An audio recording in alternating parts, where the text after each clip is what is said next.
The abuse of children by adults is a subject that, for many, is very difficult and uncomfortable to talk about. Whether it's violent, psychological, or sexual, these crimes committed by heartless individuals are always sad to hear of, and often cause shock and outrage in their local communities and around the world. While all are equally heartbreaking, I've come up with a list of 5 of the most horrific cases in recent years.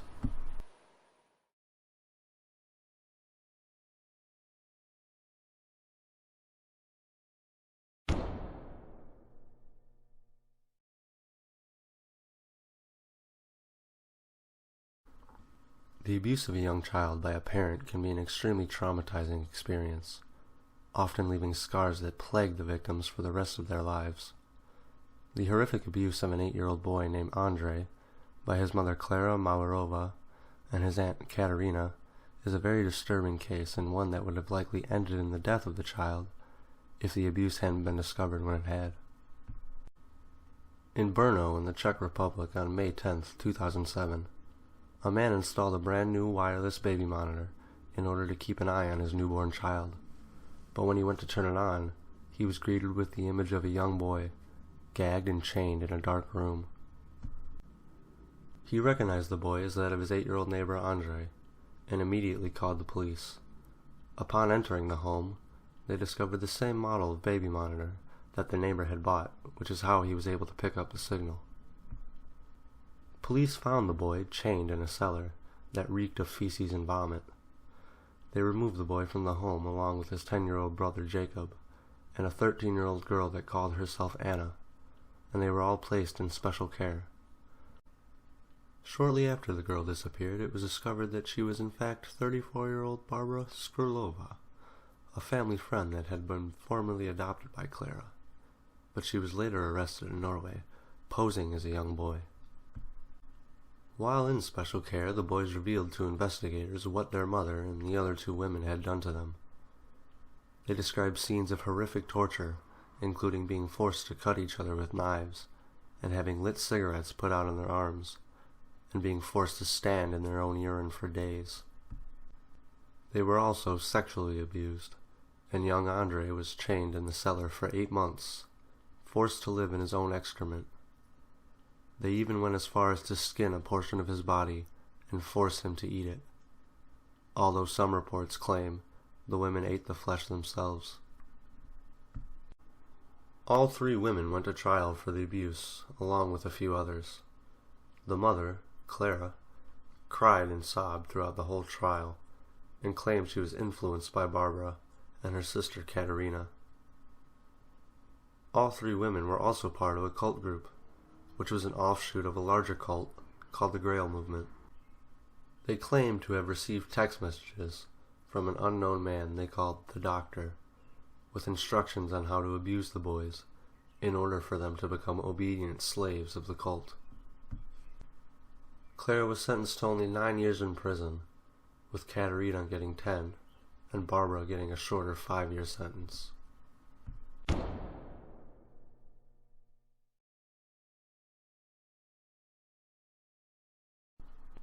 The sick lives of Peter Trong and Mark Newton are only a small portion of the vast amount of horrible crimes committed by members of an international pedophile ring called the Man-Boy Love Network.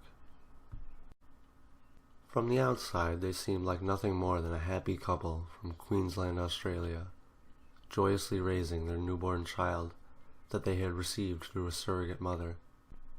But the reality was that Mark and Peter were both members of the Man-Boy Love Network, and had actually received the child through an illegal adoption, paying $8,000 to the original parents in return and forging adoption papers.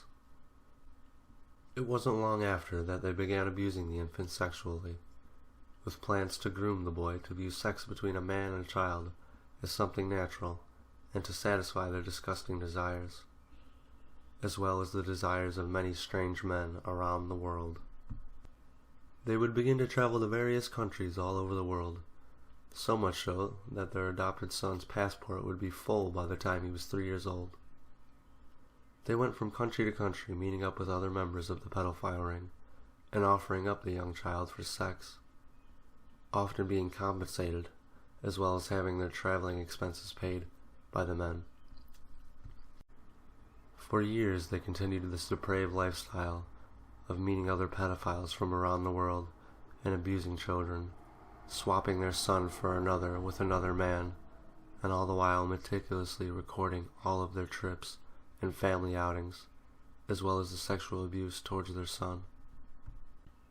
In August of 2011, while Mark and Peter were staying in the United States at a home in Los Angeles, a pedophile and a fellow man-boy-love member from New Zealand had his home raided by police, where they were able to retrieve hard drives containing images of Peter and Mark on a trip with their son, as well as chat logs linking them to the pedophile ring.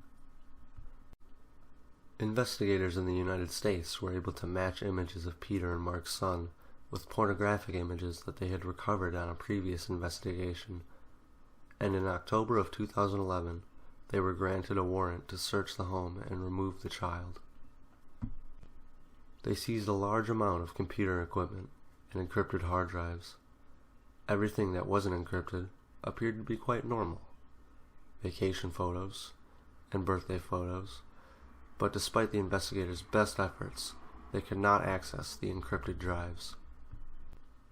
Both Peter Trung and Mark Newton were arrested in February of 2012, and under questioning, and faced with the overwhelming amount of evidence, Peter Trung cracked and gave investigators the passwords to the encrypted hard drives. On the drives were thousands upon thousands of pictures, videos, and screenshots of child pornography. The images were mostly of their son being sexually abused by various other men, and themselves, as well as pictures and video of various other children. In June of 2013, Mark Newton was sentenced to 40 years in prison for conspiracy to sexually exploit a minor and possession of child pornography. Not long after that, Peter Trung was sentenced to 30 years in prison. His sentence was lowered due to his help in leading investigators to other pedophiles in the network.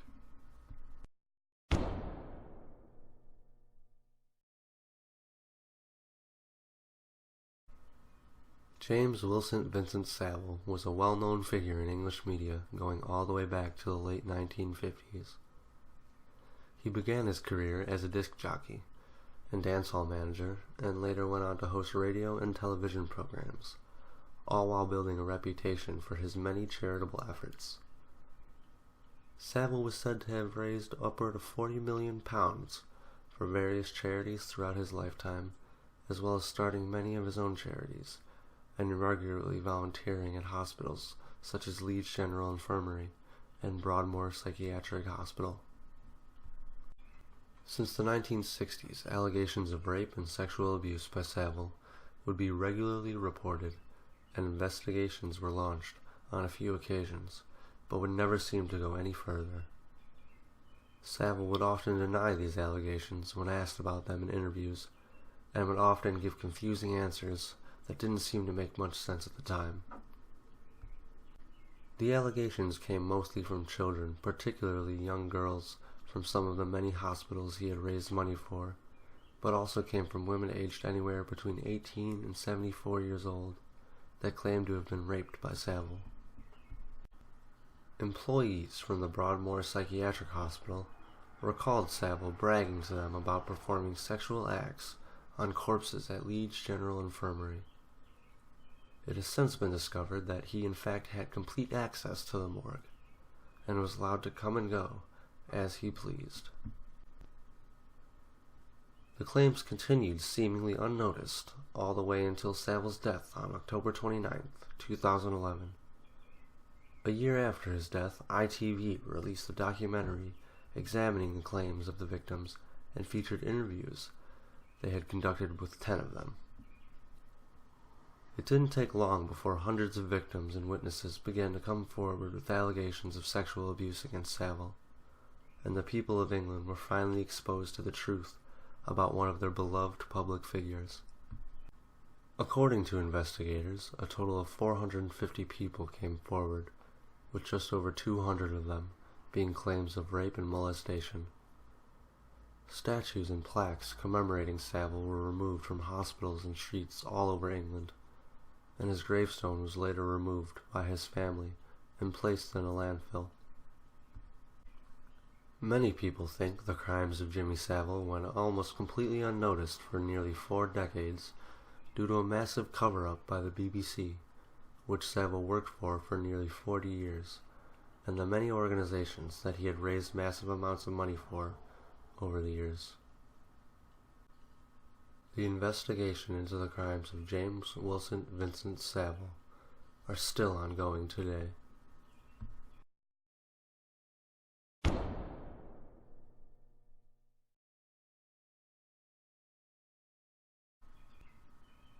The kidnapping and imprisonment of Michelle Knight, Amanda Berry, and Gina DeJesus in Cleveland, Ohio, by a man known as Ariel Castro, took place between the years of 2002 and 2013, with all 3 girls being taken within the first 2 years. Castro began with Michelle Knight, a 21-year-old mother, on August 23, 2002. She had just left a cousin's house and was walking home when Ariel approached her in his car. He offered her a ride, and when she accepted, he drove her to his home where he lived alone, and then forced the girl inside, took her into the basement, and restrained her. In the following years, in 2003 and 2004, he would go on to kidnap 16-year-old Amanda Berry and 14-year-old Gina DeJesus. Just as with Michelle, he offered the girls a ride home before taking them to his home and restraining them in the basement. The first 2 girls, Michelle and Amanda, were much more cautious, but Gina got into the car rather quickly because she recognized Castro as being the father of one of her friends from school. It didn't take long for the kidnappings of Amanda and Gina to blow up with media attention, with police gathering search parties and the families of the girls pleading on the news for the safe return of their daughters. However, the kidnapping of Michelle Knight did not gain as much media attention and would only add to her sense of isolation within the home. Over time, Castro began letting the girls out of their restraints and letting them walk freely within the upper levels of the home. He was regularly raping all 3 girls and is said to have impregnated Michelle Knight on at least 5 occasions, kicking her in the stomach and pushing her downstairs to cause her to miscarry the baby. At one point, Amanda Berry became pregnant, and Castro forced Michelle to help her deliver the baby by themselves inside of a small, inflatable pool, and threatened her with death if the baby didn't come out okay. But despite the child not breathing for a few seconds after birth, she survived. Castro allowed Amanda to raise the child, and as she got older, he began taking the little girl places like his mother's house and introducing her as his daughter. And neighbors also recalled seeing the girl playing in the backyard on previous occasions. Ariel kept meticulous diaries about his crimes and what he was doing, and often referred to himself as a sexual predator and sex addict in these writings. As the years went on, Ariel became more and more comfortable with the girls around, and as a result, began to get sloppy with the methods that he used to keep them locked up. On May 6, 2013, Ariel Castro decided he was going to run some errands and left the house to go to his mother's. Soon after, the daughter of Amanda Berry told her that he had gone to Grandma's house, and she decided to take a chance. She ran for the front door, which was unlocked, but she was stopped when the metal door in front of it wouldn't move. She saw neighbors across the street and began banging on the door and yelling to get their attention. A man ran over and, after listening to her story, helped Amanda by bending the corner of the door so she could get out. She escaped with her 6-year-old daughter and was able to call the police, who were able to come and remove the other 2 girls from the home. Police began searching for Castro, and in almost no time at all, he was arrested at a local fast food restaurant where he was having lunch with one of his brothers. All 3 girls were happily reunited with their families and have since given interviews and statements describing the whole ordeal and what Ariel Castro had put them through. Castro would later be sentenced to life in an Ohio prison, but just 1 month into his sentence, he hanged himself with his bedsheets.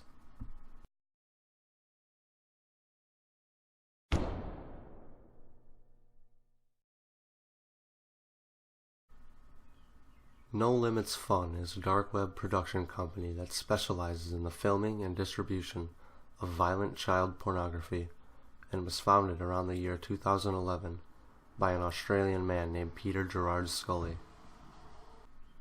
In early 2011, Scully fled to the Philippines from his home in Australia after various charges of fraud had been brought up against him, and it's from there that he enlisted 2 young women to help him obtain and abuse children for the purpose of recording and selling it online.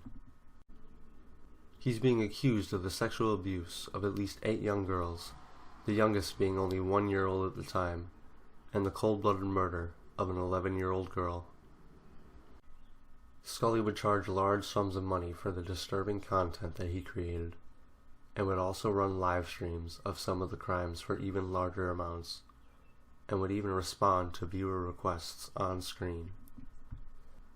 He would torture the girls in unimaginable ways, and on one occasion even force them to dig their own graves. At some point during one of the live streams, Scully took the abuse even further and strangled an 11-year-old Filipino girl to death. He buried the girl's body in a small hole in the floor of an apartment he was renting, and quickly moved to another location.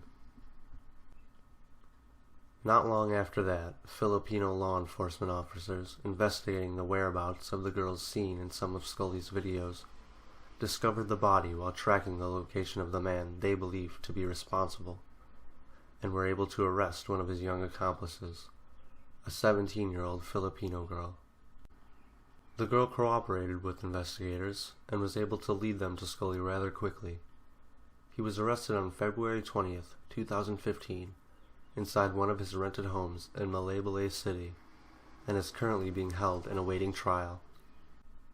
After his arrest, one of the videos that Scully had produced, titled Daisy's Destruction, began to gain a lot of attention on the internet due to its distribution on the dark web and the horrific video footage that it contained, as well as a few screenshots available to view on various websites.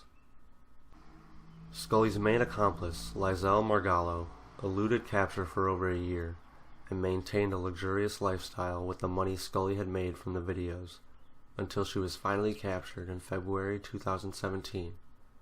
She was one of the main abusers in the videos and willingly committed extremely horrific acts of abuse on the young victims, all at the command of Peter Gerard Scully. I hope you found the video informative despite the horrific subject matter, and as always, please like and subscribe so you won't miss the next video.